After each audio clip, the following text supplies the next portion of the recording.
Hi guys, welcome back to cinema ಕತೆ. ಇವತ್ತು ನಾವು ರೀಸೆಂಟ್ ಆಗಿ ತಮಿಳ್ ಲ್ಯಾಂಗ್ವೇಜ್ ನಲ್ಲಿ ರಿಲೀಸ್ ಆದ ಮೂವಿ ಜನನಾಯಕನ್ ಸ್ಟೋರಿನ ನೋಡೋಣ. ಸೊ ಮೂವಿ ತುಂಬಾ ಇಂಟ್ರೆಸ್ಟಿಂಗ್ ಆಗಿರುತ್ತೆ. ವಿಡಿಯೋನ ಲಾಸ್ಟ್ ವರೆಗೆ ನೋಡಿ. ಇನ್ನು ಕತೆ ಆರಂಭದಲ್ಲಿ ನಮಗೆ ಒಂದು ವಿಲೇಜ್ ನ ತೋರಿಸ್ತಾರೆ. ಇವತ್ತು ಎಲೆಕ್ಷನ್ ಡೇ ಇರುತ್ತೆ, ಆದ್ರೆ ಯಾರು ಓಟ್ ಹಾಕಕ್ಕೆ ಹೋಗ್ತಿರಲ್ಲ. ಆಗ ಅಲ್ಲಿ ಪೊಲೀಸ್ ಇನ್ಸ್ಪೆಕ್ಟರ್ ಬರ್ತಾನೆ. ಈತ ಅವರಿಗೆ ನೀವ್ಯಾಕೆ ಓಟ್ ಹಾಕಕ್ಕೆ ಹೋಗ್ತಿಲ್ಲ ಅಂತ ಕೇಳ್ತಾನೆ. ಆಗ ಅವರು ಪೋಲಿಂಗ್ ಬೂತ್ ಅಲ್ಲಿ ರೌಡಿಗಳಿದ್ದಾರೆ, ಅವರು ನಮಗೆ ಓಟ್ ಹಾಕಕ್ಕೆ ಬಿಡಲ್ಲ ಅಂತ ಹೇಳ್ತಾರೆ. ಮತ್ತು ನಾವು ಓಟ್ ಹಾಕಕ್ಕೆ ಹೋದ್ರೆ ಅವರು ನಮ್ಮನ್ನ ತುಂಬಾ ಹೊಡಿತಾರೆ ಮತ್ತು ಆಮೇಲೆ ಕೂಡ ನಮ್ಮನ್ನ ಸತಾಯಿಸ್ತಾರೆ ಅಂತ ಹೇಳ್ತಾರೆ. ಆಗ ಇನ್ಸ್ಪೆಕ್ಟರ್ ಅವರಿಗೆ ಮೋಟಿವೇಶನ್ ಕೊಡಕ್ಕೆ ಒಂದು ಸ್ಟೋರಿನ ಹೇಳ್ತಾನೆ. ಇದು ತಲಪತಿ ಸ್ಟೋರಿ ಆಗಿರುತ್ತೆ, ಅಂದ್ರೆ ಜನನಾಯಕನ್ ಸ್ಟೋರಿ ಆಗಿರುತ್ತೆ. ಈಗ ಸೀನ್ ಇಲ್ಲಿಂದ ಸೆಂಟ್ರಲ್ ಜೈಲ್ ಕಡೆ ಶಿಫ್ಟ್ ಆಗುತ್ತೆ. ಇಲ್ಲಿ ತುಂಬಾ ಕ್ರಿಮಿನಲ್ಸ್ ಹೊಸದಾಗಿ ಎಂಟ್ರಿಯನ್ನ ಮಾಡೋಕೆ ಬಂದಿರ್ತಾರೆ. ಆಗ ವಾರ್ಡನ್ ಜೈಲರ್ಗೆ ಕಾಲ್ ಮಾಡಿ ಇವತ್ತು ತುಂಬಾ ಕ್ರಿಮಿನಲ್ಸ್ ಬಂದಿದ್ದಾರೆ, ಅವರಿಗೆ ಎಂಟ್ರಿಯನ್ನ ಕೊಡಬಹುದಾ ಅಂತ ಕೇಳ್ತಾನೆ. ಆಗ ಜೈಲರ್ ನಾನು ಸ್ವಲ್ಪ ಬಿಸಿ ಇದ್ದೀನಿ, ನೀನು ಪ್ರೊಸೆಸ್ ನ ಸ್ಟಾರ್ಟ್ ಮಾಡು ಅಂತ ಹೇಳ್ತಾನೆ. ಇನ್ನು ಸ್ವಲ್ಪ ಹೊತ್ತಾದ್ಮೇಲೆ ಜೈಲರ್ಗೆ ಏನು ನೆನಪಾಗುತ್ತೆ. ಅವನು ವಾರ್ಡನ್ಗೆ ಕಾಲ್ ಮಾಡಿ ನೀನು ಕಳಿಸ್ತಿರೋ ಕ್ರಿಮಿನಲ್ಸ್ ವಾರ್ಡ್ ನಲ್ಲಿ ಯಾರಾದ್ರೂ VIP ಇದಾರಾ ಅಂತ ಕೇಳ್ತಾನೆ. ಆಗ ವಾರ್ಡನ್ ಹೌದು ಸರ್, ಅಲ್ಲಿ ಒಬ್ಬ ಕಿಶೋರ್ ಅನ್ನೋ VIP ಇದ್ದಾನೆ ಅಂತ ಹೇಳ್ತಾನೆ. ಆಕ್ಚುಲಿ ಕಿಶೋರ್ ಒಬ್ಬ ಬಿಸ್ನೆಸ್ ಮ್ಯಾನ್ ಆಗಿರ್ತಾನೆ. ಆತ ಮೊದಲಿದ್ದ ಪೊಲಿಟಿಕಲ್ ಪಾರ್ಟಿಗೆ ಫಂಡ್ ಮಾಡ್ತಿರ್ತಾನೆ. ಆದ್ರೆ ಆ ಪಾರ್ಟಿ ಸೋತ್ ಮೇಲೆ ಕಿಶೋರ್ನ ಜೈಲಿಗೆ ಹಾಕಿರ್ತಾರೆ. ಇನ್ನು ವಾರ್ಡನ್ ಕಿಶೋರ್ ಇದ್ದ ಅದೇ ಬ್ಲಾಕ್ಗೆ ಈ ಕ್ರಿಮಿನಲ್ಸ್ ನ ಕಳಿಸ್ತಿರ್ತಾನೆ. ಇದನ್ನ ಕೇಳಿ ಜೈಲರ್ಗೆ ಭಯವಾಗುತ್ತೆ. ಆ ಕ್ರಿಮಿನಲ್ಸ್ ಖಂಡಿತ ಆ ಬಿಸ್ನೆಸ್ ಮ್ಯಾನ್ ನ ಕೊಲ್ಲೋಕೆ ಬಂದಿದ್ದಾರೆ ಅಂತ ಅರ್ಥ ಮಾಡ್ಕೋತಾನೆ. ಈಗ ಜೈಲರ್ ವಾರ್ಡನ್ಗೆ ನಾನು ತಕ್ಷಣ ಅಲ್ಲಿಗೆ ಬರ್ತಾ ಇದ್ದೀನಿ, ಅಲ್ಲಿವರೆಗೆ ಆ ಕ್ರಿಮಿನಲ್ಸ್ ನ ತಡೀರಿ ಅಂತ ಹೇಳ್ತಾನೆ. ಆದ್ರೆ ವಾರ್ಡನ್ ಜೈಲರ್ಗೆ ಸರ್ ನೀವು ಭಯಪಡಬೇಕಾಗಿಲ್ಲ, ಯಾಕಂದ್ರೆ ಆ ಕ್ರಿಮಿನಲ್ಸ್ ಹೋಗ್ತಿರೋ ವಾರ್ಡ್ ನಲ್ಲಿ ತಲಪತಿ ಇದ್ದಾರೆ, ಅವರು ಅವನನ್ನ ನೋಡ್ಕೋತಾರೆ ಅಂತ ಹೇಳ್ತಾನೆ. ಆಕ್ಚುಲಿ ಆ ಕ್ರಿಮಿನಲ್ಸ್ ಎಲ್ಲ ಆ ಬಿಸ್ನೆಸ್ ಮ್ಯಾನ್ ನ ಕೊಲ್ಲೋಕೆ ಹೊಸದಾಗಿ ಎಂಟ್ರಿ ಆಗಿ ಜೈಲಿಗೆ ಬಂದಿರ್ತಾರೆ. ಈಗ ಕಿಲ್ಲರ್ಸ್ ಬಿಸ್ನೆಸ್ ಮ್ಯಾನ್ ನ ಕೊಲ್ಲೋಕೆ ಹೋಗ್ತಾರೆ. ಅದೇ ಟೈಮಲ್ಲಿ ಅಲ್ಲಿ ತಲಪತಿ ಬರ್ತಾನೆ. ಈತ ಎಲ್ಲರನ್ನ ಹೊಡೆದು ಮುಗಿಸ್ತಾನೆ. ಈಗ ಬಿಸ್ನೆಸ್ ಮ್ಯಾನ್ ತಲಪತಿಗೆ ನಿನಗೆ ಹೊರಗಡೆ ಏನೇ ಅವಶ್ಯಕತೆ ಇದ್ರು ನನಗೆ ಹೇಳು ಅಂತ ಹೇಳ್ತಾನೆ. ಈಗ ಅಲ್ಲಿ ಜೈಲರ್ ಬರ್ತಾನೆ. ಈತ ತಲಪತಿನ ನೋಡಿ ಶಾಕ್ ಆಗ್ತಾನೆ. ಆತ ತಲಪತಿ ಬಗ್ಗೆ ತಿಳ್ಕೊಳ್ಳೋಕೆ ಆತನ ಫೈಲ್ ಚೆಕ್ ಮಾಡ್ತಾನೆ. ಆಗ ಆತನಿಗೆ ಒಂದು ಶಾಕಿಂಗ್ ವಿಷಯ ಗೊತ್ತಾಗುತ್ತೆ. ಆಕ್ಚುಲಿ ತಲಪತಿ ವಿರುದ್ಧ ಅವನ ತಾಯಿನೇ ಸಾಕ್ಷಿ ಕೊಟ್ಟಿರ್ತಾಳೆ, ಅದರಿಂದ ಅವನಿಗೆ ಜೈಲಾಗಿರುತ್ತೆ. ತಲಪತಿ ತಾಯಿ ಅವನ ವಿರುದ್ಧ ಯಾಕೆ ಸಾಕ್ಷಿ ಹೇಳಿದ್ಲು ಅಂತ ನಮಗೆ ಮುಂದೆ ಗೊತ್ತಾಗುತ್ತೆ. ಇನ್ನು ಇಲ್ಲಿ ತಲಪತಿಗೆ ತನ್ನ ತಾಯಿ ಆರೋಗ್ಯ ಸರಿ ಇಲ್ಲ ಅಂತ ಗೊತ್ತಾಗುತ್ತೆ. ಅದಕ್ಕೆ ಅವನು ತನ್ನ ತಾಯಿನ ಮೀಟ್ ಆಗೋಕೆ ಹೋಗ್ಬೇಕು ಅಂತ ಅನ್ಕೋತಾನೆ. ಆದ್ರೆ ಅವನಿಗೆ ಹೊರಗೆ ಹೋಗೋಕೆ ಪರ್ಮಿಷನ್ ಇರಲ್ಲ. ಆಗ ಜೈಲರ್ ಅವನಿಗೆ ಹೆಲ್ಪ್ ಮಾಡ್ತಾನೆ ಮತ್ತು ಅವನ ತಾಯಿನ ಅವನಿಗೆ ಭೇಟಿ ಮಾಡಿಸ್ತಾನೆ. ಈಗ ತಲಪತಿ ಹೋಗಿ ತನ್ನ ತಾಯಿನ ಮೀಟ್ ಆಗ್ತಾನೆ. ಆಕೆ ಕಂಡೀಷನ್ ತುಂಬಾ ಕ್ರಿಟಿಕಲ್ ಆಗಿರುತ್ತೆ. ಇನ್ನು ತಲಪತಿ ತಾಯಿ ತನ್ನ ಮಗನ ನೋಡಿದ ಮೇಲೆ ಆಕೆ ಸತ್ತೋಗ್ತಾಳೆ. ತಲಪತಿ ತನ್ನ ತಾಯಿಯ ಅಂತಿಮ ಸಂಸ್ಕಾರ ಮಾಡಿದ ಮೇಲೆ ಜೈಲರ್ಗೆ ಥ್ಯಾಂಕ್ಸ್ ಹೇಳ್ತಾನೆ, ಯಾಕಂದ್ರೆ ಅವನಿಂದಾಗಿ ಆತ ಕೊನೆ ಬಾರಿ ತನ್ನ ತಾಯಿನ ನೋಡಿರ್ತಾನೆ. ಇನ್ನು ಜೈಲರ್ ಮಗಳು ಅವಾಗವಾಗ ಜೈಲಿಗೆ ಬರ್ತಿರ್ತಾಳೆ. ಇಲ್ಲಿ ತಲಪತಿ ಮತ್ತು ಜೈಲರ್ ಮಗಳ ನಡುವೆ ಒಳ್ಳೆ ಫ್ರೆಂಡ್ಶಿಪ್ ಆಗುತ್ತೆ. ಇನ್ನು ಈ ಹುಡುಗಿ ಹೆಸರು ವಿಜಯ್ ಆಗಿರುತ್ತೆ. ಒಂದು ದಿನ ತಲಪತಿ ವಿಜಯ್ ಹತ್ರ ಒಂದು ಫೋಟೋ ನೋಡ್ತಾನೆ. ಆ ಫೋಟೋನಲ್ಲಿ ವಿಜಯ್ ಆರ್ಮಿ ಡ್ರೆಸ್ ಅಲ್ಲಿ ಇರ್ತಾಳೆ. ಇದನ್ನ ನೋಡಿ ತಲಪತಿ ಜೈಲರ್ಗೆ ಈ ಫೋಟೋ ಯಾರ್ದು ಅಂತ ಕೇಳ್ತಾನೆ. ಆಗ ಜೈಲರ್ ತಲಪತಿಗೆ ಆಕೆ ವಿಜಯ್ ತಾಯಿ, ಆಕೆ ಆರ್ಮಿಯಲ್ಲಿದ್ಲು. ಆಕೆ ಆರ್ಮಿಯಲ್ಲಿ ಒಳ್ಳೆ ಪೋಸ್ಟ್ ನಲ್ಲಿ ಹೋಗ್ಬೇಕಂತ ಟ್ರೈ ಮಾಡ್ತಿದ್ಲು. ಆದ್ರೆ ಆಕೆಗೆ ವಿಜಯ್ ಹುಟ್ಟಿದ ಮೇಲೆ ಆಕೆ ತನ್ನ ಕನಸನ್ನ ಡ್ರಾಪ್ ಮಾಡಿ ಆರ್ಮಿಯಿಂದ ರಿಟೈರ್ ತಗೊಂಡ್ಲು. ಇನ್ನು ಸ್ವಲ್ಪ ದಿನದಲ್ಲಿ ಒಂದು ಆಕ್ಸಿಡೆಂಟ್ ನಲ್ಲಿ ಆಕೆ ತೀರ್ಕೊಂಡ್ಲು ಅಂತ ಹೇಳ್ತಾನೆ.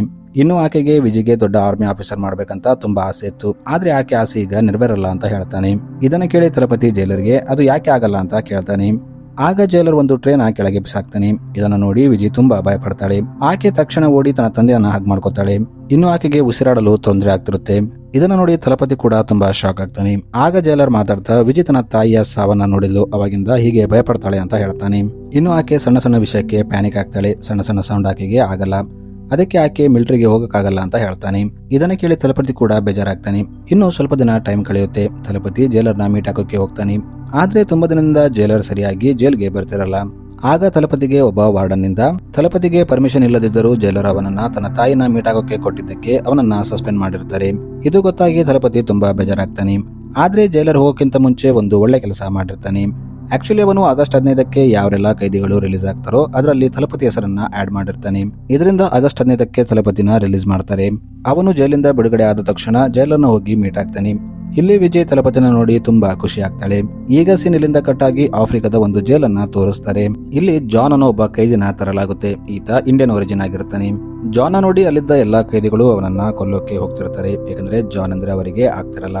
ಅದೇ ಟೈಮಲ್ಲಿ ಅಲ್ಲಿ ಜಾನ್ ಟೀಮ್ ಬರುತ್ತೆ. ಇವರು ಜೈಲ್ ಮೇಲೆ ಅಟ್ಯಾಕ್ ಮಾಡ್ತಾರೆ. ಇವರು ಜಾನ್ ನ ಬಿಡಿಸೋಕೆ ಅಲ್ಲಿದ್ದ ಎಲ್ಲಾ ಪೊಲೀಸರ ಮೇಲೆ ಅಟ್ಯಾಕ್ ಮಾಡ್ತಾರೆ. ಪೊಲೀಸರಿಗೆ ಜಾನ್ ಟೀಮ್ ನ ಕಂಟ್ರೋಲ್ ಮಾಡೋಕೆ ಆಗ್ತಿರಲ್ಲ.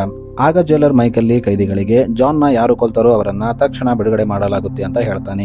ಇದರಿಂದ ಎಲ್ಲಾ ಕೈದಿಗಳು ಜಾನ್ ನ ಕೊಲ್ಲೋಕೆ ಹೋಗ್ತಾರೆ. ಆದ್ರೆ ಜಾನ್ ಮಾತ್ರ ತುಂಬಾ ಸ್ಟ್ರಾಂಗ್ ಆಗಿರ್ತಾನೆ. ಈತ ಅಲ್ಲಿದ್ದ ಎಲ್ಲಾ ಕೈದಿಗಳನ್ನ ಹೊಡೆದು ಮುಗಿಸ್ಬಿಡ್ತಾನೆ. ಈಗ ಜಾನ್ ಅಲ್ಲಿಂದ ಹೋಗ್ತಿದ್ದಾಗ ಅವನಿಗೆ ಅವನ ಬಾಸ್ ಕಾಲ್ ಮಾಡ್ತಾನೆ. ಆಕ್ಚುಲಿ ಜಾನ್ ಇಲ್ಲಿ ಅಲ್ಲಿನ ಪ್ರೆಸಿಡೆಂಟ್ ನ ಕೊಂದು ಇಲ್ಲಿನ ಗೌರ್ಮೆಂಟ್ ನ ಚೇಂಜ್ ಮಾಡ್ಬೇಕಂತ ಬಂದಿರ್ತಾನೆ. ಅವನ ಬಾಸ್ ಅವನಿಗೆ ನೀವು ಆದಷ್ಟು ಬೇಗ ಪ್ರೆಸಿಡೆಂಟ್ ನ ಕೊಲ್ಬೇಕು ಅಂತ ಹೇಳ್ತಾನೆ. ಆಗ ಜಾನ್ ಸರಿ ಅಂತ ಒಪ್ಕೋತಾನೆ. ಈಗ ಸೀನ್ ಮತ್ತೆ ಇಂಡಿಯಾ ಕಡೆ ಶಿಫ್ಟ್ ಆಗುತ್ತೆ. ಇಲ್ಲಿ ನಮಗೆ ಜೈಲರ್ ಮತ್ತು ತಲಪತಿನ ತೋರಿಸ್ತಾರೆ. ಇಲ್ಲಿ ಜೈಲರ್ ಯಾವುದೋ ಕೆಲಸದ ಮೇಲೆ ಮನೆಯಿಂದ ಹೊರಗೆ ಹೋಗ್ತಿರ್ತಾನೆ. ಆಗ ವಿಜಿ ತಲಪತಿಗೆ ನೀನು ನನ್ನ ಜೊತೆ ಇರು ಅಂತ ಹೇಳ್ತಾಳೆ. ಆಗ ತಲಪತಿ ವಿಜಯ್ ಜೊತೆ ಇರೋಕೆ ಒಪ್ಕೋತಾನೆ. ಈಗ ಜೈಲರ್ ಅಲ್ಲಿಂದ ಹೋಗ್ತಿದ್ದಾಗ ತಲಪತಿಗೆ ನೀನು ವಿಜಯನ ನೋಡ್ಕೋ, ನಾನು ಆದಷ್ಟು ಬೇಗ ಬಂದ್ಬಿಡ್ತೀನಿ ಅಂತ ಹೇಳ್ತಾನೆ. ಇನ್ನು ಅಲ್ಲಿಂದ ಹೋಗ್ತಿದ್ದಾಗ ಒಂದು ರೂಮ್ ತೋರಿಸಿ ಇದು ವಿಜಯ್ ತಾಯಿಯ ರೂಮ್.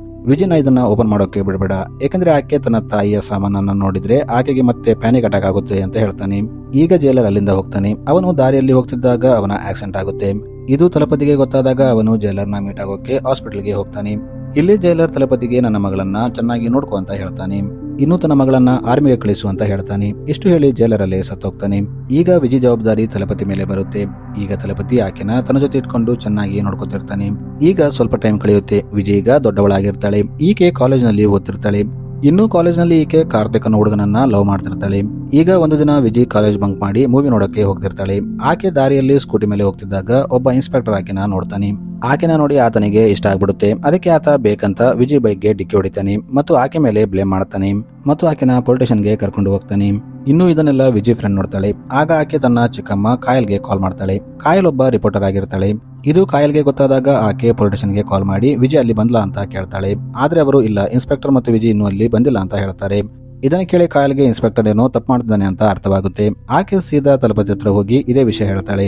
ಇದನ್ನ ಕೇಳಿ ತಲಪತಿಗೆ ತುಂಬಾ ಕೋಪ ಬರುತ್ತೆ. ಅವನು ಇನ್ಸ್ಪೆಕ್ಟರ್ಗೆ ಕಾಲ್ ಮಾಡ್ತಾನೆ ಮತ್ತು ಆತನಿಗೆ ವಾರ್ನಿಂಗ್ ಕೊಡ್ತಾನೆ. ನಿನ್ನ ಜೊತೆ ಇರೋ ಹುಡುಗಿ ನನ್ನ ಮಗಳು. ಆಕೆ ಜೊತೆ ಏನಾದ್ರೂ ನೀನು ಮಾಡಿದ್ರೆ ನಿನ್ನ ಜೊತೆ ನಾನು ಏನು ಮಾಡ್ತೀನಂತ ನೀನು ಊಹಿಸಕ್ಕೂ ಆಗಲ್ಲ.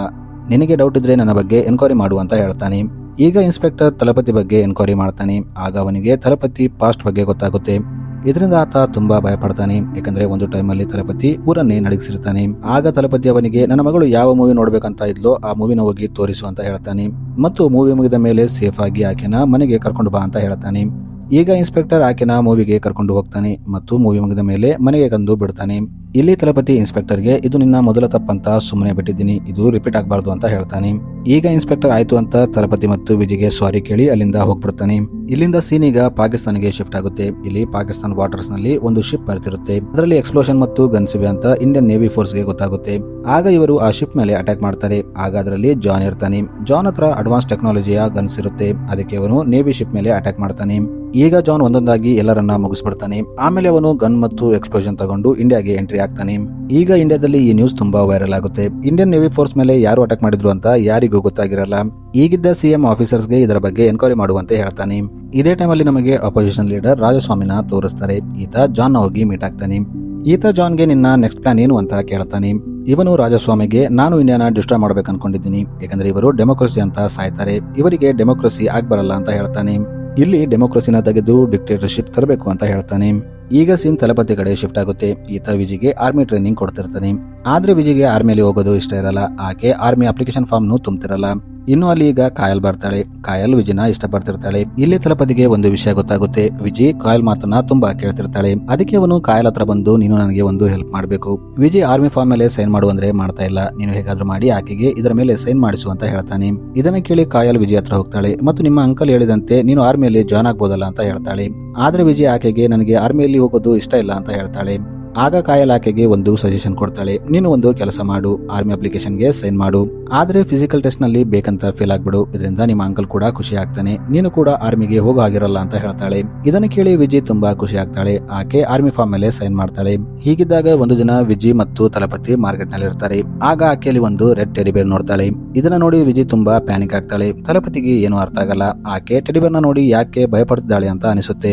ಈಗ ನೆಕ್ಸ್ಟ್ ನಲ್ಲಿ ಬೀಚ್ ಅಲ್ಲಿ ಆರ್ಮಿ ಆಫೀಸರ್ಸ್ ಬಾಡಿ ತೇಲ್ತಾ ಬರುತ್ತೆ. ಎನ್ಐ ಆಫೀಸರ್ಸ್ ಅಲ್ಲಿ ಹೋಗಿ ನೋಡಿದಾಗ ಅಲ್ಲಿ ಅವರಿಗೆ ಒಂದು ವಿಚಿತ್ರವಾದ ಡಿವೈಸ್ ಸಿಗುತ್ತೆ. ಅವರು ಅದನ್ನ ಹೋಗಿ ಕರೀಂಗೆ ಕೊಡ್ತಾರೆ. ಕರೀಂ ಒಬ್ಬ ಸೈಂಟಿಸ್ಟ್ ಆಗಿರ್ತಾನೆ. ಕರೀಂ ಇದನ್ನ ನೋಡಿ ಇದೊಂದು ವೆಪನ್ ಅಂತ ಅರ್ಥ ಮಾಡ್ಕೋತಾನೆ. ಆಕ್ಚುಲಿ ಇದೊಂದು ರಿಮೋಟ್ ವೆಪನ್ ಆಗಿರುತ್ತೆ. ಇದರ ಮೂಲಕ ಜಾನ್ ಆರ್ಮಿ ಮೇಲೆ ಅಟ್ಯಾಕ್ ಮಾಡಿ ಅವರನ್ನ ಸೋಲಿಸಿರ್ತಾನೆ. ಇಲ್ಲಿ ಕರೀಂಗೆ ಇನ್ನೊಂದು ವಿಷಯ ಗೊತ್ತಾಗುತ್ತೆ. ಆಕ್ಚುಲಿ ಆಫ್ರಿಕಾದಲ್ಲಿ ಇದೇ ಡಿವೈಸ್ ನ ಉಪಯೋಗಿಸಿ ಪ್ರೆಸಿಡೆಂಟ್ ನ ಕೊಂದಿರ್ತಾರೆ. ಇನ್ನು ಇದೆಲ್ಲ ಜಾನ್ ಮಾಡಿರ್ತಾನೆ. ಈಗ ಜಾನ್ಗೆ ಕರೀಂಗೆ ಎಲ್ಲ ಗೊತ್ತಾಗಿದೆ ಅಂತ ಗೊತ್ತಾಗುತ್ತೆ.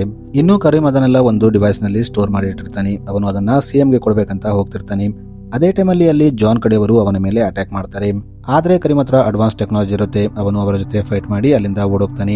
ಆದ್ರೆ ಅದೇ ಟೈಮಲ್ಲಿ ಅವನ ಕಾಲಿಗೆ ಗುಂಡು ಬೀಳುತ್ತೆ.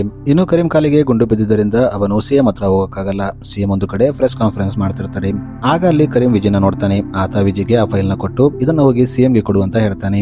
ಈಗ ವಿಜಯ್ ಆ ಫೈಲ್ ತಗೊಂಡು ಸಿಎಂ ಹತ್ರ ಹೋಗ್ತಾಳೆ ಮತ್ತು ಕರೀಂ ಹೇಳಿದ ಮಾತನ್ನ ಸಿಎಂಗೆ ಹೇಳ್ತಾಳೆ.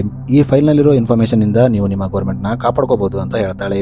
ಇನ್ನೊಂದು ಕಡೆ ಈಗ ಜಾನ್ಗೆ ಸಿಎಂಗೆ ಆ ಫೈಲ್ ನ ವಿಜಯ್ ಕೊಟ್ಟಿದ್ದಾಳೆ ಅಂತ ಗೊತ್ತಾಗುತ್ತೆ. ಅದಕ್ಕೆ ಅವನು ಕರೀಂ ಎಲ್ಲಿದ್ದಾನೆ ಅಂತ ವಿಜಯ್ಗೆ ಗೊತ್ತಿರಬಹುದು. ಅದಕ್ಕೆ ವಿಜಯ್ನ ಕಿಡ್ನಾಪ್ ಮಾಡಿ ತಗೊಂಡು ಬನ್ನಿ ಅಂತ ತನ್ನ ಜನರನ್ನ ಕಳಿಸ್ತಾನೆ. ಈಗ ಜಾನ್ ಕಡೆಯ ರೌಡಿಗಳು ವಿಜಯ್ನ ಕಿಡ್ನಾಪ್ ಮಾಡೋಕೆ ಆಕೆ ಮನೆಗೆ ಬರ್ತಾರೆ. ಆಗ ಅಲ್ಲಿ ತಲಪತಿ ಇರ್ತಾನೆ. ಇವರು ತಲಪತಿನ ನೋಡಿ ಭಯಪಟ್ಟು ಅಲ್ಲಿಂದ ಓಡೋಗ್ತಾರೆ. ಇದನ್ನ ನೋಡಿ ಜಾನ್ ಶಾಕ್ ಆಗ್ತಾನೆ. ಅಷ್ಟಕ್ಕೂ ಆತ ಯಾರು ಅಂತ ಕೇಳ್ತಾನೆ. ಈಗ ಜಾನ್ ಕಡೆಯವರು ಅವನಿಗೆ ತಲಪತಿ ಬಗ್ಗೆ ಹೇಳ್ತಾರೆ. ಆಕ್ಚುಲಿ ಕೆಲವು ವರ್ಷಗಳ ಹಿಂದೆ ನಾನು ಒಬ್ಬ ವ್ಯಕ್ತಿ ಹತ್ರ ಕೆಲಸ ಮಾಡ್ತಿದ್ದೆ. ಅವನು ಜನರ ಜಮೀನನ್ನ ಕಬ್ಜಾ ಮಾಡೋಕೆ ಅವರನ್ನ ತುಂಬಾ ಬ್ರೂಟಲಿ ಕೊಲ್ತಿದ್ದ. ಆಗ ಅಲ್ಲಿ ತಲಪತಿ ಬಂದಿದ್ದ. ಅವನು ಅಲ್ಲಿದ್ದ ಎಲ್ಲರನ್ನ ಒಬ್ಬನೇ ಮುಗಿಸ್ಬಿಟ್ಟ. ಎಲ್ಲರೂ ಅವನಿಂದ ತುಂಬಾ ಭಯಪಡ್ತಾರೆ ಅಂತ ಹೇಳ್ತಾನೆ. ನಾವು ಡೈರೆಕ್ಟ್ ಆಗಿ ತಲಪತಿ ಮೇಲೆ ಅಟ್ಯಾಕ್ ಮಾಡಿ ವಿಜಯ್ನ ಕಿಡ್ನಾಪ್ ಮಾಡೋಕ್ಕಾಗಲ್ಲ. ಅದಕ್ಕೆ ನಾವು ಒಂದು ಪ್ಲಾನ್ ಮಾಡಬೇಕು ಅಂತ ಹೇಳ್ತಾನೆ. ಈಗ ಸೀನ್ ತಲಪತಿ ಕಡೆ ಶಿಫ್ಟ್ ಆಗುತ್ತೆ. ಇವನು ವಿಜಯ್ ಯಾಕೆ ಆ ಟೆಡಿಬೇರ್ ನ ನೋಡಿ ಭಯಪಟ್ಟಿದ್ಲು ಅಂತ ಯೋಚನೆ ಮಾಡ್ತಿರ್ತಾನೆ. ಆಗ ಅವನಿಗೆ ವಿಜಯ್ ತಾಯಿ ರೂಮ್ ಅಲ್ಲಿ ಇದರ ಬಗ್ಗೆ ಉತ್ತರ ಇರಬಹುದು ಅಂತ ಡೌಟ್ ಬರುತ್ತೆ. ಅದಕ್ಕೆ ಅವನು ಆ ರೂಮ್ ನ ಓಪನ್ ಮಾಡಿ ನೋಡ್ತಾನೆ. ಅದರಲ್ಲಿ ಅವನಿಗೆ ಅಲ್ಲಿ ಒಂದು ರೆಡ್ ಕಲರ್ ಟೆಡಿಬೇರ್ ಕಾಣುತ್ತೆ. ಇನ್ನು ವಿಜಯ್ ಅದನ್ನ ಓಪನ್ ಮಾಡಿ ನೋಡಿದಾಗ ಅದರಲ್ಲಿ ಒಂದು ಗನ್ ಇರುತ್ತೆ. ಇದರಿಂದ ವಿಜಯ್ ಹಾಗಾದ್ರೆ ಈ ಟೆಡಿಬೇರ್ ಮೂಲಕ ಗನ್ ಸಪ್ಲೈ ಆಗ್ತಿತ್ತು ಅಂತ ಅರ್ಥ ಮಾಡ್ಕೊತಾನೆ. ಇನ್ನು ಈ ವಿಷಯ ವಿಜಯ್ ತಾಯಿಗೆ ಗೊತ್ತಾಗಿರುತ್ತೆ. ಅದಕ್ಕೆ ಆಕೆ ಇದನ್ನ ಎಕ್ಸ್ಪೋಸ್ ಮಾಡಬೇಕಂತ ಟ್ರೈ ಮಾಡ್ತಿರ್ತಾಳೆ. ಆದ್ರೆ ಜಾನ್ಗೆ ಗೊತ್ತಾದಾಗ ಅವನು ವಿಜಯ್ ತಾಯಿನ ಕೊಂದ್ಬಿಡ್ತಾನೆ. ಇನ್ನು ವಿಜಯ್ ತಾಯಿನ ಜಾನ್ ಕೊಲ್ತಿದ್ದಾಗ ವಿಜಯ್ ಇನ್ನೂ ಸಣ್ಣ ಹುಡುಗಿ ಆಗಿರ್ತಾಳೆ. ಆಕೆ ಕಬೋರ್ಡ್ ನಲ್ಲಿ ಬಚ್ಚಿಟ್ಕೊಂಡಿರ್ತಾಳೆ. ಆಕೆ ಕಣ್ಣ ಮುಂದೆ ಆಕೆ ತಾಯಿನ ಕೊಂದಿದ್ದನ್ನ ನೋಡಿ ಆಕೆಗೆ ಟ್ರಾಮಾ ಆಗಿರುತ್ತೆ. ಅದಕ್ಕೆ ಆಕೆ ಸಣ್ಣ ಸಣ್ಣ ವಿಷಯಕ್ಕೆ ಪ್ಯಾನಿಕ್ ಆಗ್ತಿರ್ತಾಳೆ. ಈಗ ತಲಪತಿ ಈ ವಿಷಯನ ಕಾಯಲ್ಗೆ ಹೇಳ್ತಾನೆ ಮತ್ತು ಇದರ ಬಗ್ಗೆ ಏನಾದರೂ ಗೊತ್ತಿದನ ಅಂತ ಕೇಳ್ತಾನೆ. ಆಗ ಕಾಯಲ್ ಬರೀ ಇಲ್ಲಿ ಅಲ್ಲ, ಇಂಡಿಯಾದ ತುಂಬಾ ಸ್ಟೇಟ್ ಗಳಲ್ಲಿ ಈ ರೀತಿ ಸ್ಮಗ್ಲಿಂಗ್ ನಡೀತಾ ಇದೆ. ಇನ್ನು 15 ವರ್ಷಗಳ ಕೆಳಗೆ ಈ ಗೊಂಬೆಗಳನ್ನ ರೆಡಿ ಮಾಡ್ತಿದ್ದ ತುಂಬಾ ಬಿಸಿನೆಸ್ ಮ್ಯಾನ್ ಗಳು ಗ್ಯಾಂಗ್ಸ್ಟರ್ ಆಗಿದ್ರು. ಅವರು ಇದೇ ಗೊಂಬೆಯಲ್ಲಿ ಗನ್ಗಳನ್ನ ಇಟ್ಟು ಸ್ಮಗ್ಲಿಂಗ್ ಮಾಡ್ತಿದ್ರು. ಆದ್ರೆ ಈಗ ಅವರೆಲ್ಲ ದೊಡ್ಡ ದೊಡ್ಡ ಬಿಸಿನೆಸ್ ಮ್ಯಾನ್ ಅಥವಾ ಪಾಲಿಟಿಷಿಯನ್ ಆಗಿದ್ದಾರೆ ಅಂತ ಹೇಳ್ತಾಳೆ. ಇದನ್ನ ಕೇಳಿ ತಲಪತಿ ಕೂಡ ಶಾಕ್ ಆಗ್ತಾನೆ. ಅವನು ಇದರೆಲ್ಲದರ ಹಿಂದೆ ಮೇನ್ ಮಾಸ್ಟರ್ ಮೈಂಡ್ ಯಾರು ಅಂತ ಯೋಚನೆ ಮಾಡ್ತಾನೆ. ಈಗ ಸೀನ್ ವಿಜಯ್ ಕಡೆ ಶಿಫ್ಟ್ ಆಗುತ್ತೆ. ಈಕೆ ಕಾಲೇಜ್ ನಲ್ಲಿ ಇರ್ತಾಳೆ. ಆಗ ಆಕೆ ಫ್ರೆಂಡ್ ಒಬ್ಬ ಅಲ್ಲಿಗೆ ಬಂದು ನಿನ್ನ ಕಾರ್ತಿಕ್ ಕರೆತಿದ್ದಾನೆ ಅಂತ ಆಕೆನ ತನ್ನ ಜೊತೆ ಕರ್ಕೊಂಡು ಹೋಗ್ತಾನೆ. ಆಕ್ಚುಲಿ ಇದೆಲ್ಲ ಜಾನ್ ಪ್ಲಾನ್ ಆಗಿರುತ್ತೆ. ಈಗ ಆತ ವಿಜಯ್ನ ಕರ್ಕೊಂಡು ಬಂದು ಜಾನ್ ಕಡೆಯವರಿಗೆ ಒಪ್ಪಿಸ್ತಾನೆ. ಇಲ್ಲಿ ಜಾನ್ ಕಡೆಯವರು ವಿಜಯ್ನ ಹೊಡೆದು ಕರೀಂ ಎಲ್ಲಿ ಅಂತ ಕೇಳ್ತಾರೆ. ಆದ್ರೆ ವಿಜಯ್ಗೆ ಏನು ಅರ್ಥವಾಗಲ್ಲ. ಯಾರು ಕರೀಂ ಅಂತ ಆಕೆ ಕೇಳ್ತಾಳೆ. ಇನ್ನೊಂದು ಕಡೆ ತಲಪತಿಗೆ ವಿಜಯ್ ಕಿಡ್ನಾಪ್ ಆಗಿದ್ದಾಳೆ ಅಂತ ಗೊತ್ತಾಗುತ್ತೆ. ಅವನು ವಿಜಯ್ ಮೊಬೈಲ್ ನ ಟ್ರೇಸ್ ಮಾಡ್ಕೊಂಡು ಆ ಜಾಗಕ್ಕೆ ಬರ್ತಾನೆ. ಇಲ್ಲಿ ವಿಜಯ್ ಪರಿಸ್ಥಿತಿ ನೋಡಿ ಅವನಿಗೆ ತುಂಬಾ ಕೋಪ ಬರುತ್ತೆ. ಅವನು ಒಂದೊಂದಾಗಿ ಅಲ್ಲಿದ್ದ ಎಲ್ಲಾ ಜಾನ್ ರೌಡಿಗಳನ್ನ ಒಡೆದು ಮುಗಿಸ್ತಾನೆ. ಇದು ಜಾನ್ಗೆ ಗೊತ್ತಾದಾಗ ಅವನು ತಲಪತಿ ಮುಖನ ನೋಡ್ಬೇಕು ಅನ್ಕೋತಾನೆ. ಅವನು ತಲಪತಿ ಮುಖ ನೋಡಿದಾಗ ಶಾಕ್ ಆಗ್ತಾನೆ. ಅವನು ತಕ್ಷಣ ರಾಮಸ್ವಾಮಿಗೆ ಕಾಲ್ ಮಾಡಿ ಕರೀತಾನೆ. ಜಾನ್ ರಾಮಸ್ವಾಮಿಗೆ ನಾನು ನಿನಗೆ ಮೊದಲೇ ಹೇಳಿದ್ನಲ್ಲ, ನೀನು ತಲಪತಿನ ಯಾಕೆ ಕೊಂದಿಲ್ಲ ಅಂತ ಕೇಳ್ತಾನೆ. ಆಗ ರಾಮಸ್ವಾಮಿ ಜಾನ್ಗೆ ನಾನು 23 ಸಾರಿ ಅವನನ್ನ ಕೊಲ್ಲೋಕೆ ಜನರನ್ನ ಕಳಿಸಿದ್ದೆ. ಆದ್ರೆ ಪ್ರತಿ ಸಾರಿ ತಲಪತಿ ಅವರನ್ನೆಲ್ಲ ಮುಗಿಸ್ಬಿಟ್ಟ ಅಂತ ಹೇಳ್ತಾನೆ. ಇನ್ನೊಂದು ಕಡೆ ಜಾನ್ ಕಡೆಯವರು ತಲಪತಿನ ಇಟ್ಕೊಂಡಿರ್ತಾರೆ. ಆಗ ಜಾನ್ ಅವನಿಗೆ ವಿಡಿಯೋ ಕಾಲ್ ಮಾಡ್ತಾನೆ. ಇಲ್ಲಿ ಜಾನ್ ತಲಪತಿಗೆ ನೀನು ನನ್ನ ಮರ್ತೋಗಿರ್ಬಹುದು, ಆದ್ರೆ ನಾನು ನಿನ್ನ ಮರ್ತಿಲ್ಲ. ನಾನು ಆಗ ಡೆಪ್ಯೂಟಿ ಕಮಿಷನರ್ ಆಗಿದ್ದೆ. ಆಗ ನೀನು ನನ್ನ ಶೂಟ್ ಮಾಡಿದ್ದೆ ಅಂತ ಹೇಳ್ತಾನೆ. ಆದ್ರೆ ಈಗ ನಾನು ಡೆಪ್ಯೂಟಿ ಕಮಿಷನರ್ ಅಲ್ಲ, ಗೌರ್ಮೆಂಟ್ ನ ಚೇಂಜ್ ಮಾಡೋ ಒಬ್ಬ ದೊಡ್ಡ ಗ್ಯಾಂಗ್ಸ್ಟರ್ ಅಂತ ಹೇಳ್ತಾನೆ. ಆಗ ತಲಪತಿ ಜಾನ್ಗೆ ಯಾವತ್ತು ನೀನು ನನ್ನ ಮುಂದೆ ಬರ್ತೀಯೋ ಅವತ್ತು ನಿನ್ನ ಕೊನೆ ದಿನ ಅಂತ ಹೇಳ್ತಾನೆ. ಈಗ ಸ್ಟೋರಿ ಇಲ್ಲಿಂದ 2005ಕ್ಕೆ ಶಿಫ್ಟ್ ಆಗುತ್ತೆ. ಇಲ್ಲಿ ನಮಗೆ ರಾಜಸ್ವಾಮಿನ ತೋರಿಸ್ತಾರೆ. ರಾಜಸ್ವಾಮಿ ತಮಿಳುನಾಡಿನ ಒಂದು ಸಣ್ಣ ಸಿಟಿಯಲ್ಲಿ ಲೋಕಲ್ ಮಿನಿಸ್ಟರ್ ಆಗಿರ್ತಾನೆ. ಇಲ್ಲಿ ರಾಮಸ್ವಾಮಿ ತುಂಬಾ ಇಲಿಗಲ್ ಕೆಲಸ ಮಾಡ್ತಿರ್ತಾನೆ. ಇವನ ಅಕ್ರಮ ಮದ್ಯ ಸೇವಿಸಿ ತುಂಬಾ ಜನ ಸತ್ತೋಗಿರ್ತಾರೆ. ಪೊಲೀಸರು ಕೂಡ ರಾಜಸ್ವಾಮಿನ ನೋಡಿ ಭಯಪಡ್ತಿರ್ತಾರೆ. ಆದ್ರೆ ಜನ ರಾಜಸ್ವಾಮಿ ವಿರುದ್ಧ ರೋಡಿಗಳಿದ್ದಾರೆ. ಅವರು ಅವನ ವಿರುದ್ಧ ಹೋರಾಟವನ್ನ ಮಾಡ್ತಿರ್ತಾರೆ. ಇದು ರಾಜಸ್ವಾಮಿಗೆ ಇಷ್ಟ ಆಗಲ್ಲ. ಅದಕ್ಕೆ ಅವನು ತನ್ನ ಕಡೆಯವರಿಗೆ ಗನ್ ಕೊಟ್ಟು ಅವರನ್ನ ಮುಗಿಸುವಂತೆ ಹೇಳ್ತಾನೆ. ಇವರು ಈಗ ಹೋರಾಟ ನಡೀತಿದ್ದ ಜಾಗಕ್ಕೆ ಬಂದು ಅಲ್ಲಿ ಜನರಿಗೆ ಶೂಟ್ ಮಾಡೋಕೆ ಸ್ಟಾರ್ಟ್ ಮಾಡ್ತಾರೆ. ಇದರಿಂದ ಪೊಲೀಸರು ಮತ್ತು ಅವರ ನಡುವೆ ತುಂಬಾ ಹೊತ್ತು ಫೈರಿಂಗ್ ನಡೆಯುತ್ತೆ. ಇದರಲ್ಲಿ ತುಂಬಾ ಜನ ಸತ್ತೋಗ್ತಾರೆ. ಇದರಲ್ಲಿ ಒಬ್ಬ ಮಹಿಳೆ ತನ್ನ ಗಂಡನ್ನ ಕಳ್ಕೊಂಡಿರ್ತಾಳೆ. ಅದಕ್ಕೆ ಆಕೆ ಒಬ್ಬಳೆ ಹೋರಾಟ ಮಾಡ್ಬೇಕಂತ ತೀರ್ಮಾನ ತಗೋತಾಳೆ. ಆಕೆ ಸತ್ಯಾಗ್ರಹ ಮಾಡೋಕೆ ಕೂತ್ಕೋತಾಳೆ. ಇದಕ್ಕೆ ಮೀಡಿಯಾ ಕವರ್ ಕೂಡ ಸಿಗುತ್ತೆ. ಇದರಿಂದ ಗೌರ್ಮೆಂಟ್ ಮೇಲೆ ಪ್ರೆಷರ್ ಸ್ಟಾರ್ಟ್ ಆಗುತ್ತೆ. ಆಗ ಕಮಿಷನರ್ ಅಂಬರೀಶ್ ಮತ್ತು ಕಲೆಕ್ಟರ್ ಶೀಲಾ ಈ ಮ್ಯಾಟರ್ ನ ಡೀಲ್ ಮಾಡೋಕೆ ಬರ್ತಾರೆ. ಈಗ ಅಂಬರೀಶ್ ರಾಜಸ್ವಾಮಿ ಬಗ್ಗೆ ಎನ್ಕ್ವೈರಿ ಮಾಡ್ತಾನೆ. ಆಗ ಅವನಿಗೆ ರಾಜಸ್ವಾಮಿದೆ ತಪ್ಪು ಅಂತ ಗೊತ್ತಾಗುತ್ತೆ. ಆಗ ಅವನು ರಾಜಸ್ವಾಮಿನ ಅರೆಸ್ಟ್ ಮಾಡೋಕೆ ಅವನ ಮನೆಗೆ ಹೋಗ್ತಾನೆ. ಆದ್ರೆ ರಾಜಸ್ವಾಮಿ ಕಡೆಯವರು ಅವನನ್ನ ರೌಂಡ್ ಅಪ್ ಮಾಡ್ತಾರೆ. ಇನ್ನು ಇವರು ಕಲೆಕ್ಟರ್ ಶೀಲಾನ ಕೂಡ ಕಿಡ್ನಾಪ್ ಮಾಡಿರ್ತಾರೆ. ಈಗ ರಾಜಸ್ವಾಮಿ ಅಂಬರೀಶ್ ಬಟ್ಟೆ ಎಲ್ಲ ಬಿಚ್ಚಿಸಿ ಅವನನ್ನ ಹೊರಗೆ ಹಾಗೆ ಕಳಿಸ್ತಾನೆ. ಇದರಿಂದ ಅಂಬರೀಶ್ಗೆ ತುಂಬಾ ಅವಮಾನ ಆಗುತ್ತೆ. ಅವನು ಒಂದು ರೂಮಲ್ಲಿ ಹೋಗಿ ತನ್ನನ್ನು ತಾನು ಲಾಕ್ ಮಾಡ್ಕೋತಾನೆ. ಇನ್ನೊಂದು ಕಡೆ ರಾಜಸ್ವಾಮಿ ಕಡೆಯವರು ಹೋರಾಟಕ್ಕೆ ಕುಂತಿದ್ದ ಮಹಿಳೆಯ ಮಗಳನ್ನ ಕಿಡ್ನಾಪ್ ಮಾಡ್ತಾರೆ. ಆದ್ರೆ ಆ ಮಹಿಳೆ ಭಯಪಡದೆ ತನ್ನ ಹೋರಾಟನ ಕಂಟಿನ್ಯೂ ಮಾಡ್ತಿರ್ತಾಳೆ. ಇದನ್ನೆಲ್ಲ ನೋಡ್ತಿದ್ದ ಸಿಎಂ ಈ ಮ್ಯಾಟರ್ ನ ಕಂಟ್ರೋಲ್ ಮಾಡಕ್ಕೆ IPS ತಲಪತಿನ ಕಳಿಸ್ತಾನೆ. ಇನ್ನು ಈ ಕಡೆ ರಾಜಸ್ವಾಮಿ ಕಡೆಯವರು ಆ ಮಹಿಳೆಯನ್ನ ಕೊಲ್ಲೋಕೆ ಬರ್ತಾರೆ. ಅದೇ ಟೈಮಲ್ಲಿ ಅಲ್ಲಿ ತಲಪತಿ ಬರ್ತಾನೆ. ಈತ ಇಲ್ಲಿ ಒಂದೊಂದಾಗಿ ಎಲ್ಲರನ್ನ ಮುಗಿಸ್ಬಿಡ್ತಾನೆ. ಆಮೇಲೆ ತಲಪತಿ ರಾಜಸ್ವಾಮಿಗೆ ಕಾಲ್ ಮಾಡಿ ಆಕೆ ಮಗಳನ್ನ ಬಿಟ್ಟುಬಿಡುವಂತೆ ಹೇಳ್ತಾನೆ. ಈಗ ರಾಜಸ್ವಾಮಿ ಆಕೆ ಮಗಳನ್ನ ಕಳಿಸ್ತಾನೆ, ಆದ್ರೆ ಅವನು ಆಕೆನ ಕೊಂದಿರ್ತಾನೆ. ಇದರಿಂದ ತಲಪತಿಗೆ ತುಂಬಾ ಕೋಪ ಬರುತ್ತೆ. ಇನ್ನು ನೆಕ್ಸ್ಟ್ ನಲ್ಲಿ ರಾಜಸ್ವಾಮಿ ತಲಪತಿನ ತನ್ನ ಮನೆಗೆ ಕರೀತಾನೆ. ಆ ಹೋರಾಟ ಮಾಡ್ತಿದ್ದ ಮಹಿಳೆ ಕೂಡ ಅಲ್ಲಿ ಬರ್ತಾಳೆ. ಇಲ್ಲಿ ರಾಜಸ್ವಾಮಿ ಆ ಮಹಿಳೆಗೆ ಹೊಡಿತಾನೆ ಮತ್ತು ಆಕೆ ಮಗಳನ್ನ ಹೇಗೆ ಕೊಂದೆ ಅಂತ ಗೇಲಿ ಮಾಡ್ತಿರ್ತಾನೆ. ಇದನ್ನು ಕೇಳಿ ರಾಜಸ್ವಾಮಿ ಮಗ ತುಂಬಾ ನಗ್ತಿರ್ತಾನೆ. ಅಲ್ಲೇ ಕೂತಿದ್ದ ತಲಪತಿಗೆ ಇದು ಇಷ್ಟ ಆಗಲ್ಲ. ಅವನು ಕೋಪದಲ್ಲಿ ರಾಜಸ್ವಾಮಿ ಮಗನ್ನ ಕೊಂದು ಬಿಡ್ತಾನೆ. ಇದರಿಂದ ರಾಜಸ್ವಾಮಿ ಕಡೆಯವರು ಪೊಲೀಸರ ಮೇಲೆ ಅಟ್ಯಾಕ್ ಮಾಡೋಕೆ ಬರ್ತಾರೆ. ಆದ್ರೆ ತಲಪತಿ ಇದರ ಬಗ್ಗೆ ಮೊದಲೇ ಪ್ಲಾನ್ ಮಾಡಿರ್ತಾನೆ. ಅವನು ಪೊಲೀಸರಿಗೆ ಬಾಂಬ್ ಕೊಟ್ಟಿರ್ತಾನೆ. ಇದರಿಂದ ರಾಜಸ್ವಾಮಿ ಕಡೆಯವರು ಭಯಪಟ್ಟು ಅಲ್ಲಿಂದ ಓಡೋಗ್ತಾರೆ. ಈಗ ತಲಪತಿ ರಾಜಸ್ವಾಮಿ ಬಟ್ಟೆ ಬಿಜಿಸಿ ಅವನನ್ನ ಅರೆಸ್ಟ್ ಮಾಡ್ತಾನೆ. ಇನ್ನೊಂದು ಕಡೆ ಅಂಬರೀಷ್ನ ತೋರಿಸ್ತಾರೆ. ಈತನಿಗೆ ತುಂಬಾ ಬೇಜಾರಾಗ್ತಿರುತ್ತೆ. ಯಾಕಂದ್ರೆ ಅವನು ನಾವು ಯಾವ ಕ್ರಿಮಿನಲ್ನ ಹಿಡಿಯೋಕೆ ಇಷ್ಟೆಲ್ಲ ಕಷ್ಟಪಡ್ತಿದ್ವೋ ಆ ಕ್ರಿಮಿನಲ್ಗೆ ಇಷ್ಟೊಂದು ಪವರ್ ಇದೆ. ಅವನು ಒಬ್ಬ ಪೊಲೀಸ್ ಆಫೀಸರ್ ಬಟ್ಟೆಯನ್ನ ಬಿಚ್ಚಿಸಿ ಅವನಿಗೆ ಅವಮಾನ ಮಾಡಬಹುದಲ್ಲ ಅಂತ ಯೋಚನೆ ಮಾಡ್ತಾನೆ. ಮತ್ತು ಇದೇ ಕ್ರಿಮಿನಲ್ಸ್ಗಳು ಹೊರಗೆ ಬಂದು ಪೊಲಿಟಿಷಿಯನ್ ಆಗ್ತಾರೆ. ಜನ ಕೂಡ ಅವರನ್ನ ನಂಬಿ ಅವರಿಗೆ ವೋಟ್ ಹಾಕ್ತಾರೆ. ನಾವು ಇಷ್ಟು ಕಷ್ಟಪಟ್ಟು ಡ್ಯೂಟಿ ಮಾಡಿದ್ದಕ್ಕೆ ನಮಗೆ ಏನು ಸಿಗಲ್ಲ ಅಂತ ಯೋಚನೆ ಮಾಡ್ತಾನೆ. ಈಗ ಅಂಬರೀಷ್ ತಾನು ಕೂಡ ಒಂದು ಹೊಸ ಪೊಲಿಟಿಕಲ್ ಪಾರ್ಟಿನ ರೆಡಿ ಮಾಡ್ಬೇಕಂತ ಯೋಚನೆ ಮಾಡ್ತಾನೆ. ಅದಕ್ಕೆ ಅವನು ಸೀದಾ ರಾಜಸ್ವಾಮಿ ಹತ್ರ ಹೋಗ್ತಾನೆ ಮತ್ತು ಅವನಿಗೆ ನಾವಿಬ್ರು ಸೇರಿ ಒಂದು ಹೊಸ ಪಾರ್ಟಿಯನ್ನ ಸ್ಟಾರ್ಟ್ ಮಾಡೋಣ. ಎಲೆಕ್ಷನ್ ಗೆದ್ಮೇಲೆ ನೀನು ಸಿಎಂ ಆಗು, ನಾನು ಡೆಪ್ಯೂಟಿ ಸಿಎಂ ಆಗ್ತೀನಿ. ಆಗ ನಾವು ಜನರ ಜೊತೆ ಆಟಾಡಬಹುದು, ಇನ್ನು ನಮಗೆ ಬೇಕಾದಷ್ಟು ಹಣ ಕೂಡ ಸಂಪಾದನೆ ಮಾಡಬಹುದು ಅಂತ ಹೇಳ್ತಾನೆ. ಇಲ್ಲಿ ಅಂಬರೀಷ್ಗೆ ರಾಜಸ್ವಾಮಿಗೆ ತಲಪತಿ ಮೇಲೆ ಸಿಟ್ಟಿದೆ ಅಂತ ಗೊತ್ತಾಗುತ್ತೆ. ಆಗ ಅವನು ರಾಜಸ್ವಾಮಿಗೆ ನಾವು ಪವರ್ ನಲ್ಲಿದ್ರೆ ಅವನಿಂದ ಆರಾಮಾಗಿ ರಿವೆಂಜ್ ತಗೋಬಹುದು ಅಂತ ಹೇಳ್ತಾನೆ. ಇದನ್ನ ಕೇಳಿ ರಾಜಸ್ವಾಮಿಗೂ ಈ ಪ್ಲಾನ್ ಚೆನ್ನಾಗಿ ಅನಿಸುತ್ತೆ. ಅವನು ಅಂಬರೀಷ್ ಜೊತೆ ಕೈ ಜೋಡಿಸ್ತಾನೆ. ನೆಕ್ಸ್ಟ್ ನಲ್ಲಿ ಅಂಬರೀಷ್ RDX ನ ತಗೋತಾನೆ. ಈಗ ಅವನು ಟೆಂಪಲ್ ಮತ್ತು ಮಸ್ಜಿದ್ ನಲ್ಲಿ ಬಾಂಬ್ ಫಿಕ್ಸ್ ಮಾಡ್ತಾನೆ. ಯಾಕಂದ್ರೆ ಇವನು ಹಿಂದೂ ಮುಸ್ಲಿಂ ನಲ್ಲಿ ಜಗಳ ಮಾಡಿಸ್ಬೇಕಂತ ಇರ್ತಾನೆ. ಇವನು ಅಂದುಕೊಂಡಂತೆ ಈಗ ಹಿಂದೂ ಮುಸ್ಲಿಂ ಜಗಳ ಮಾಡೋಕೆ ಸ್ಟಾರ್ಟ್ ಮಾಡ್ತಾರೆ. ಇನ್ನು ಒಬ್ಬ ವ್ಯಕ್ತಿಗೆ ಇದೆಲ್ಲ ಅಂಬರೀಷ್ ಮಾಡಿದ್ದಾನೆ ಅಂತ ಗೊತ್ತಾಗುತ್ತೆ. ಅವನು ಸೀದಾ ತಲಪತಿ ಹತ್ರ ಹೋಗಿ ಇದೇ ವಿಷಯ ಹೇಳ್ತಾನೆ. ಈಗ ತಲಪತಿ ಅಂಬರೀಷ್ ಹತ್ರ ಹೋಗಿ ಇದೆಲ್ಲ ತಪ್ಪು, ಹೀಗೆ ಮಾಡಬಾರ್ದು ಅಂತ ಹೇಳ್ತಾನೆ. ಆದ್ರೆ ಅಂಬರೀಷ್ ಕೇಳದೆ ಈ ಜನ ಡೆಮೋಕ್ರಸಿನ ಡಿಸರ್ವ್ ಮಾಡಲ್ಲ, ಇವರಿಗೆ ಡಿಕ್ಟೇಟರ್ಶಿಪ್ ಕರೆಕ್ಟ್, ಆಗ ಇವರಿಗೆ ಡೆಮೋಕ್ರಸಿ ವ್ಯಾಲ್ಯೂ ಗೊತ್ತಾಗುತ್ತೆ ಅಂತ ಹೇಳ್ತಾನೆ. ಇನ್ನು ಅಂಬರೀಷ್ ಈಗ ತಲಪತಿಗೆ ತನ್ನ ಬಗ್ಗೆ ಎಲ್ಲ ಗೊತ್ತಾಗಿದೆ ಅಂತ ಅವನ ಕಡೆ ಶೂಟ್ ಮಾಡ್ತಾನೆ. ಆದ್ರೆ ತಲಪತಿ ಅವನಿಂದ ತಪ್ಪಿಸ್ಕೊಂಡು ಗನ್ ತಗೊಂಡು ಅವನಿಗೆ ಶೂಟ್ ಮಾಡ್ತಾನೆ. ಇನ್ನು ಇದನ್ನೆಲ್ಲ ತಲಪತಿ ತಾಯಿ ನೋಡ್ತಾಳೆ. ಈಗ ಕೇಸ್ ಕೋರ್ಟ್ಗೆ ಬಂದಾಗ ತಲಪತಿ ತಾಯಿ ತಲಪತಿ ವಿರುದ್ಧ ಸಾಕ್ಷಿ ಹೇಳ್ತಾಳೆ. ಇದರಿಂದ ತಲಪತಿಗೆ ಜೈಲಾಗುತ್ತೆ. ಈಗ ಸ್ಟೋರಿ ಪ್ರೆಸೆಂಟ್ ಟೈಮ್ಗೆ ಬರುತ್ತೆ. ಇಲ್ಲಿ ತಲಪತಿಗೆ ಜಾನ್ ಮತ್ತೆ ಖಂಡಿತ ತಮ್ಮ ಮೇಲೆ ಅಟ್ಯಾಕ್ ಮಾಡ್ತಾನೆ ಅಂತ ಗೊತ್ತಿರುತ್ತೆ. ಅದಕ್ಕೆ ಅವನು ವಿಜಿನ ಸೇಫ್ ಆಗಿಡೋಕೆ ಆಕೆನ ಒಂದು ಮಿಲಿಟರಿ ಅಕಾಡೆಮಿಗೆ ಜಾಯ್ನ್ ಮಾಡ್ತಾನೆ.